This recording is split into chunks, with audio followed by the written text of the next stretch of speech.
ગુજરાતના અવાજ ન્યૂઝ ગુજરાતી ચેનલમાં આપનું હાર્દિક સ્વાગત છે। બોડેલી છોટાઉદેપુર નેશનલ હાઈવે પર આવેલ રેલવે ફાટક ઉપર ઓવરબ્રિજની બનાવવાની મંજૂરી આવી હોવા છતાં પણ ઓવરબ્રિજ બનવાનું ખાતમુહૂર્ત ક્યારે થશે શરૂ? Chhota Udepur Bodeli highway national highway પર વડોદરાથી ધાર એમપીને જોડતી રેલવે લાઇન ઉપર બીકે પેટ્રોલ પંપ પાસે ફાટક ઉપરથી બોડેલીથી છોટાઉદેપુર કુલ 6 ટાઈમ ટ્રેન પસાર થાય છે। ટ્રેન પસાર થવાના સમયે ટ્રાફિકની બંને દિશાએ ટ્રાફિક જામ થવાની સમસ્યાથી રાહતદારીઓ તેમજ વાહન ચાલકોને મુશ્કેલીનો સામનો વેઠી રહ્યા છે।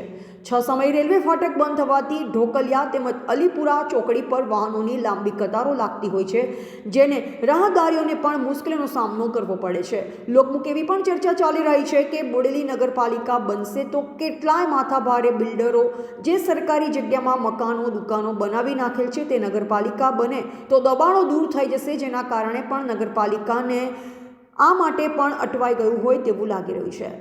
બિલ્ડરોની પણ બોડેલી અલીપુરા ચાંચક અને ઢોકલિયા પંચાયતના બોડીના સભ્યો જોવાના કારણે આ કામગીરીમાં અડચણ બની અટકાય છે એવી લોકમુખે ચર્ચા ચાલી રહી છે।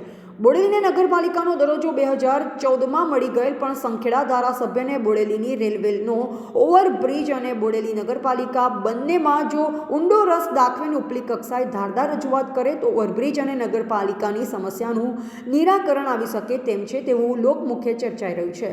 મંજૂર થયેલ ઓવરબ્રિજની વહેલી તકે કામગીરી ચાલુ થાય તેવી લોકોની માંગણી છે। બ્યુરો રિપોર્ટ મધ્ય ગુજરાતનો અવાજ ન્યૂઝ બોડેલી।